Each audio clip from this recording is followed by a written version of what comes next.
তো নমস্কার বন্ধুরা, আশা করি তোমরা সকলেই ভালো আছো। তো আজকে আমি স্ট্যাটিক জিকের পার্টটা একটু পড়ছিলাম এবং পড়তে পড়তেই আমার একটা দাদার ছোট্ট কমেন্টের কথা মনে আসলো যে ভাই, স্ট্যাটিক জিকে কীভাবে পড়া উচিত এবং কোন চ্যাপ্টার ওয়াইজ আমরা পড়বো, কোন চ্যাপ্টারটা আগে পড়বো, কোন চ্যাপ্টারটা পরে পড়বো, আগে কোন মানে সাহিত্য বিষয়ে পড়বো না আগে বিজ্ঞান বিষয়ে পড়বো।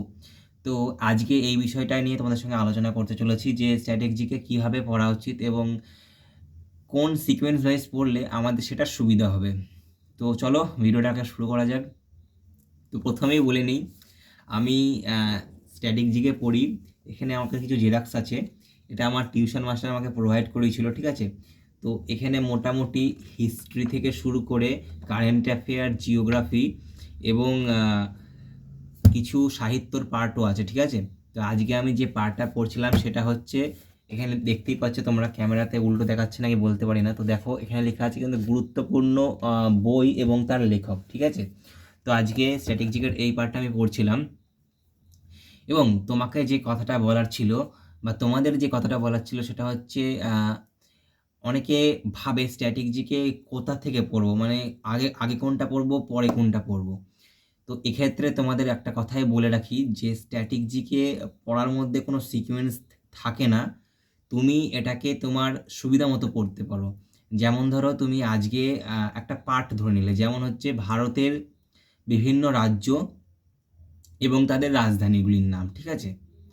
তো এবার তুমি কি করবে, তো একটা যে বইগুলা থাকে, ঠিক আছে, তো তোমাদের সুবিধার জন্য দরকার হলে আমি সেইভাবে স্ট্র্যাটেজিকে আপলোড করে দেবো, ঠিক আছে। যে প্রথমে ভারতের বিভিন্ন রাজ্যগুলির নাম এবং রাজ্যের রাজধানীর নাম, এভাবে সিকোয়েন্স ওয়াইজ আমি প্রোভাইড করে দেবো টেলিগ্রাম চ্যানেলে, যদি তোমাদের প্রবলেম হয় খুঁজতে, ঠিক আছে। আর যদি তোমার কাছে থেকে থাকে অলরেডি, তো তোমাদের বলে দিই, তোমরা মানে প্রথমে একটা পার্ট ধরলে, দেখা গেলে ভারত, মানে ভারত সম্বন্ধে তুমি পড়তে চাইছো, ঠিক আছে। তো ভারতের টোটাল রাজ্য এবং রাজধানীগুলো আগে পড়ে নিলে, তো মুখস্থ হয়ে গেল তোমাদের। এবার সেকেন্ড পার্টে কী করবো তোমরা, যে ভারতের বিভিন্ন রাজ্যের মানে নৃত্য, ঠিক আছে, বিভিন্ন রাজ্যের নৃত্য তোমরা এভাবে স্ট্র্যাটেজিক সিকোয়েন্স ওয়াইজ পেয়ে যাবে, ঠিক আছে। বিভিন্ন রাজ্যের নৃত্য ধরলে বা একদিন সেই নৃত্যটা টোটালটা কমপ্লিট করলে এবং নেক্সট দিন তোমরা বিভিন্ন বিখ্যাত ভারতের বিভিন্ন বিখ্যাত ব্যক্তি এবং তাদের ভারতের প্রতি অবদান, ঠিক আছে। অথবা এইভাবে তোমরা তোমরা সাহিত্যটাকে কমপ্লিট করতে পারো বা ভারতটাকে কমপ্লিট করতে পারো, ভারতের পার্টটাকে। নেক্সট তুমি যেতে পারো তোমরা হিস্ট্রিতে, ঠিক আছে। হিস্ট্রিতে তোমরা এভাবে সিকোয়েন্স ওয়াইজ পেয়ে যাওয়া এবং এভাবে তোমরা হিস্ট্রি, জিওগ্রাফি, এমনকি যে বিজ্ঞানের পার্টটা থাকে, তো সেটা তোমরা কমপ্লিট করতে পারো। যেটা তোমাদের বলার ছিল যে স্ট্যাটিক জিকে পড়া মানে, তোমরা ভাবো যে জিকে মানে হয়তো বিশাল একটা সমুদ্র মতো, তো হ্যাঁ, জিকে মানে অবশ্যই সমুদ্র মতো, মানে জিকে এর কোনো আন্ত নেই যাকে বলে, ঠিক আছে।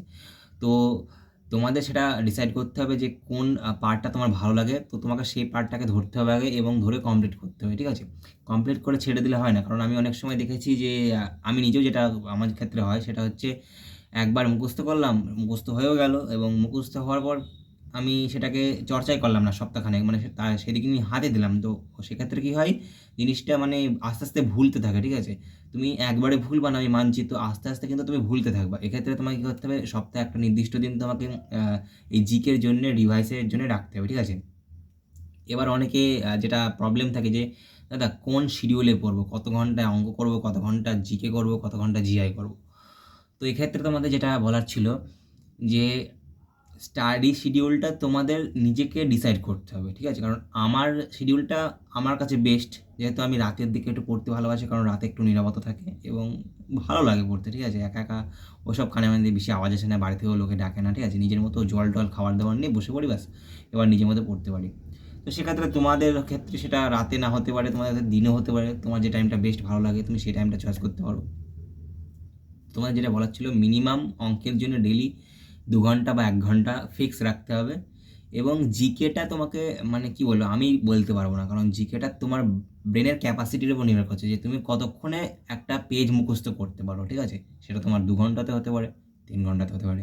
বেস্ট টাইম জিকের জন্য তুমি 3 ঘন্টা দিতে পারো, ঠিক আছে। তো 2 ঘন্টা, আর এদিকে হচ্ছে তোমার অঙ্কের জন্য 1 ঘন্টা বললাম মিনিমাম, জিকের জন্য 3 ঘন্টা বা 2 ঘন্টা, যাই হোক 2 ঘন্টা ধরে নিলাম। তো এদিকে কথা 3 ঘন্টা হলো এবং তোমরা জিআইয়ের জন্য 1 ঘন্টা দিলে যথেষ্ট। ভাই জিআই এমন কিছু কঠিন জিনিস নাই, তো জিআইয়ের জন্য তোমরা যদি ডেলি 1 ঘন্টা দাও তো সেটা এনাফ। আর এটুকুই বলার ছিল।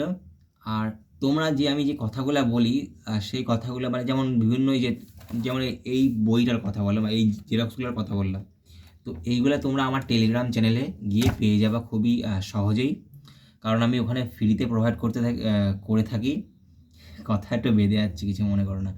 তো আমি আমার টেলিগ্রাম চ্যানেলে সেগুলো সম্পূর্ণ ফ্রিতে প্রোভাইড করে থাকি, কারণ একটাই চেষ্টা যে তোমাদের কিছুটা হেল্প করার।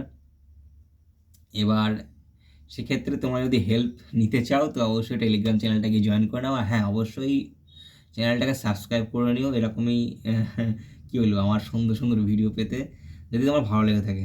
তো জোর করছি না, যদি ভালো লাগে তো অবশ্যই চ্যানেলটাকে সাবস্ক্রাইব করে নিও।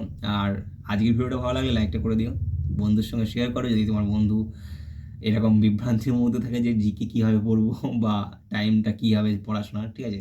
তো এটুকুই বলার ছিল। ধন্যবাদ সকলকে ভিডিওটা শেষ পর্যন্ত দেখার জন্যে। Tata, bye bye.